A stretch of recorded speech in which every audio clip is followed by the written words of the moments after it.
عبدالله ویلي دي اشرف غني نه یوازې له مناظرې تېښته کړې بلکې رسنیو ته یې هم توهین وکړ.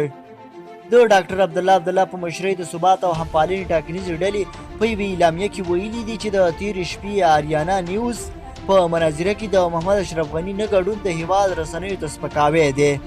د یاد ټیم رسنیزه اعلامیه وایي چې د مناظرې په اړه د دواړو خواوو له آریانا نیوز سره اونۍ وړاندې هوکړه کړې وه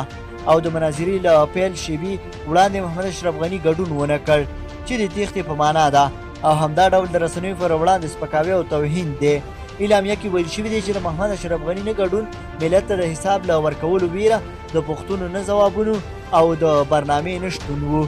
دغه وینا پاڼه وایي چې د ثبات او همپالنې ډلې مشر مناظرې کې ګډون وکړ خو د دولت جوړونکي ټیم مشر ونه شو کولی چې ملت ته خپلې برنامې وړاندې او حساب ورکړي.